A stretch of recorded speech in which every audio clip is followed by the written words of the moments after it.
This month's protocol review is going to cover the triage and multi-patient management protocols in our protocol book. So the concept of triage is actually really simple, but all too often we tend to overcomplicate it, mostly because it's associated with some high stress event, especially being mass casualties or significant traumas. But really the principles of triage, treatment, and transport exist for several reasons. Obviously, the top priority in all cases is going to be the best interest of the patient. But really, the rapid and effective triage allows us to determine the number of patients. We determine a rough approximation of how severe the incident may be, and it gets us the resources necessary. In addition to that, though, it really helps to protect us. What it ends up doing is it gives us a fair, objective, non-biased approach to evaluate these patients and make some overall treatment decisions. And in today's day and age, the last thing we want is to be second guessed on the decisions that we make for any reason other than obviously the best interest of the patient. A couple of things that we should define. Multi-patient incident is really any incident with more than one patient. Simple as that. And in those situations, we probably don't need to triage. Now, that being said, if we roll up on a two-vehicle accident and there are 5 patients, yes, the first ambulance on scene should do a rough triage. That may not involve triage tags or anything formal, but at minimum, they're going to go bounce around between all 5 patients, do a quick assessment, determine overall patient severity, and then assign additional resources based on that. Now, a mass casualty incident is going to be a little bit different. That's an incident where it's going to overwhelm the resources that are immediately available for that locale. So again, for us, if we, let's say, had a school bus versus PACE bus, rollover, both were full, mass casualty, we've got 30 some patients. That easily overwhelms not only our resources on scene, but it also overwhelms the local hospitals. So by definition, that would fall into the mass casualty incident. In those situations there, we most certainly are doing a formal triage. We are utilizing the tags. We're contacting the resource hospital, and we're going through all the motions. And on the plus side, if we can get away with declaring it as a mass casualty, we don't have to do patient care reports. So keep that in mind. The triage, or the word triage in general, just simply means to sort. It has nothing to do with prioritization. When we determine if a patient is red, yellow, green, or deceased, it has nothing to do with their overall severity or priority. All it does is it's an effective method for us to be able to sort those patients out. Now, common sense will tell you that a lot of your red patients will be a high priority, but that's not always going to be the case.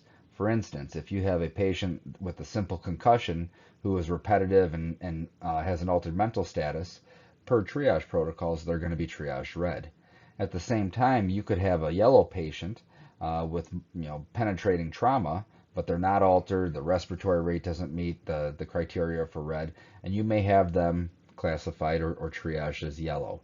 Obviously, the patient with multiple gunshot wounds, penetrating trauma, would probably be a higher priority than the red patient with a concussion. So there is a multi-step approach when we are doing this.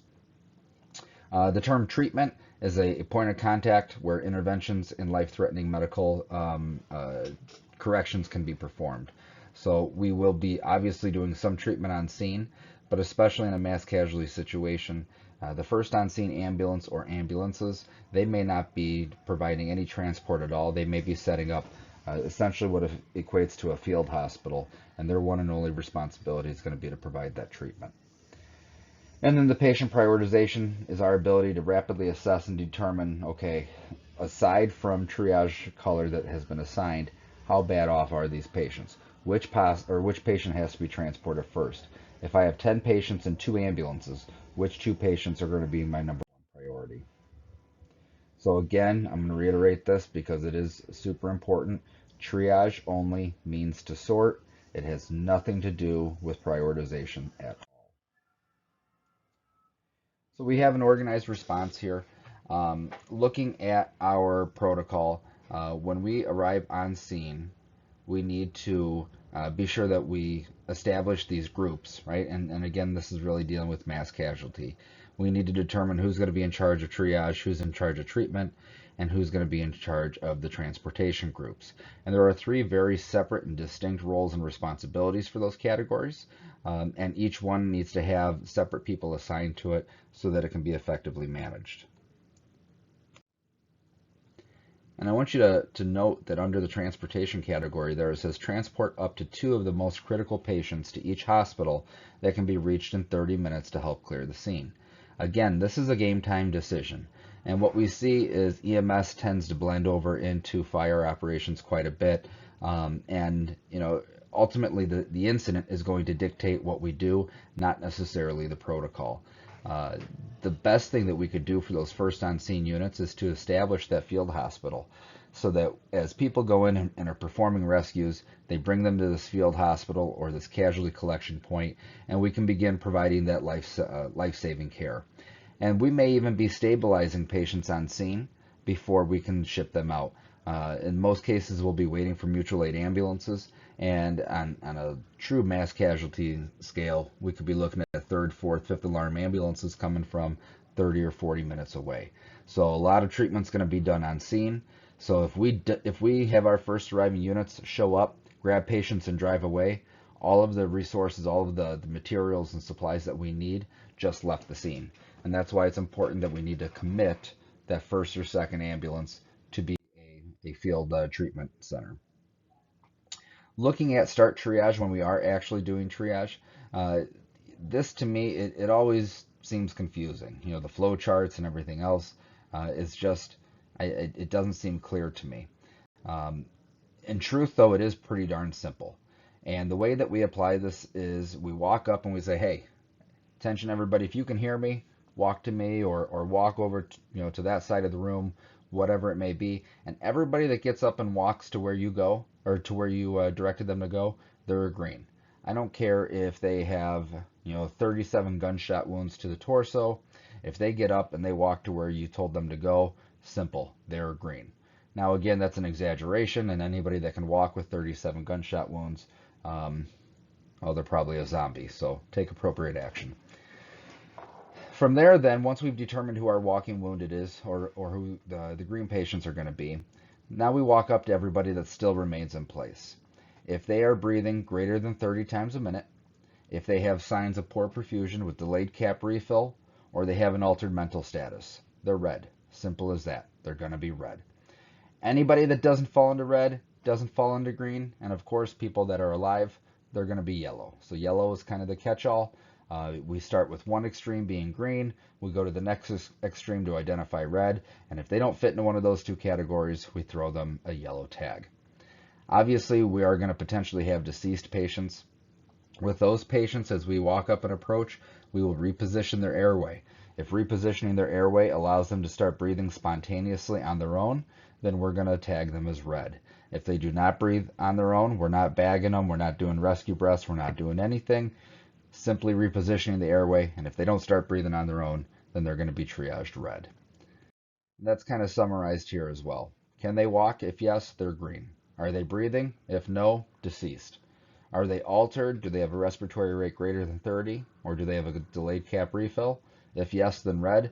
Everybody else, we group them into the yellow category. So once we do get patients sorted out, right? Once we have them triaged and we have an idea of how many we have, at that point we can start prioritizing. Now as we prioritize, again, it doesn't matter what we triage them. If we have 10 patients and 2 ambulances, it may be appropriate to send a green patient before we send a red patient. We have to look at their overall injuries, the long-term prognosis. Is this patient going to be stable? Can we keep them in the field?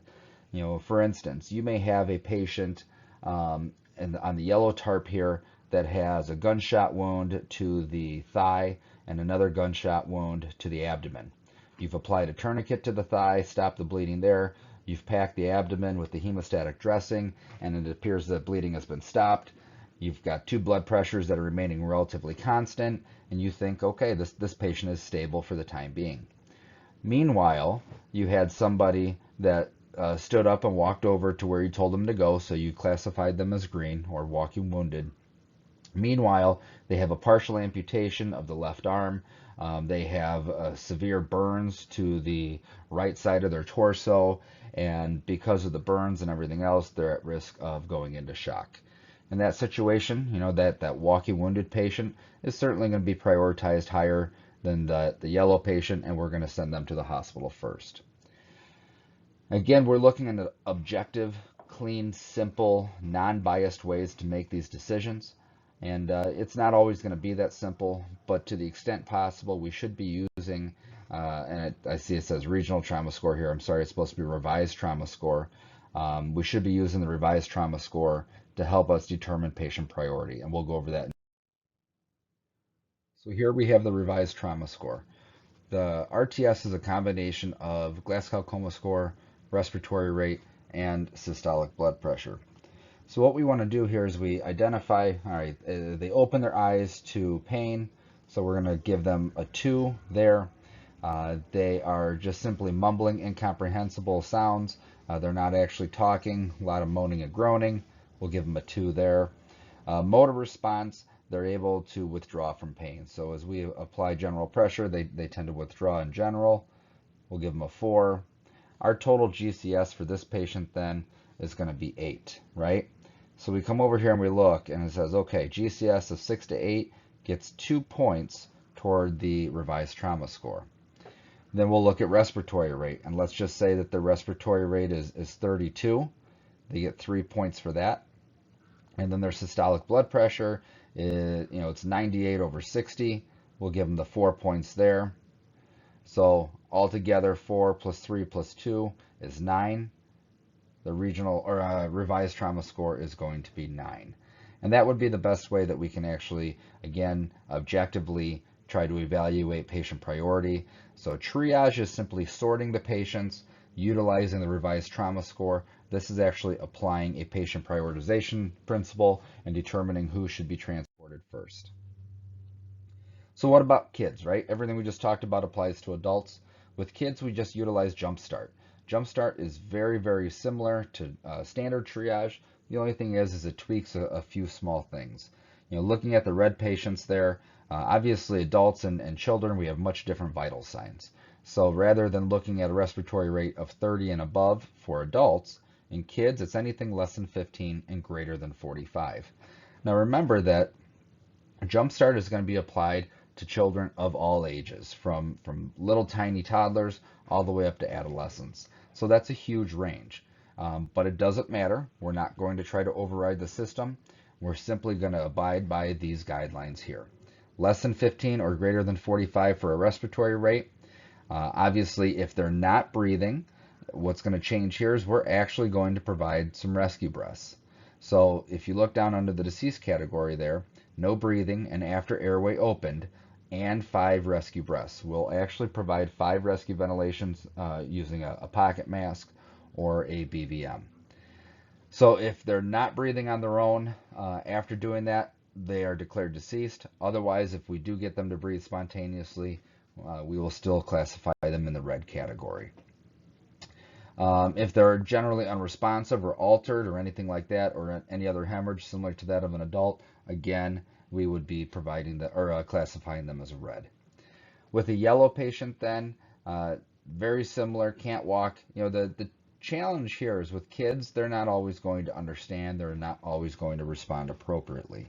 So with differentiating between green and yellow with the kids, it's not quite as simple. Obviously, yes, if they can walk, if they're able to move around, and we don't see any significant injuries, we can classify them as green. But we are going to do more of a kind of an in-depth but still rapid assessment of children, and we're going to look for any type of significant injuries. If we do identify those injuries, we're going to go ahead and call them yellow rather than green. And that's really it. As long as they are generally alert and everything else, we can put them in one of those 2 categories. This is just kind of a little side-by-side comparison of the 2. You'll see the differences again in respiratory rate for the red patients. You'll see that for adults, we do not provide any rescue breathing whatsoever, whereas with kids, we'll give them 5 attempts. We'll look at pulses, signs of perfusion, and then the similarity there is still going to be the uncontrolled bleeding or hemorrhage. Green patients, if they're walking, they're green. No difference there. But the other thing is with kids, again, we're going to look at their overall injuries, and we may decide to kind of deviate a little bit. And if they do seem to be significantly injured, we will classify them as a yellow. But other than that, these are almost identical side by side. Certainly they are similar in principle. And that's it. This was a down and dirty. I know for me that's hard to do, not to drag this out for an hour, but that's about 15 minutes of just good quality, down to earth information. So hopefully this is beneficial. You can anticipate utilizing these principles in the next month or two as we try to do some mass casualty and trauma training for EMS. Hope you guys enjoyed it. Enjoy the rest of your day.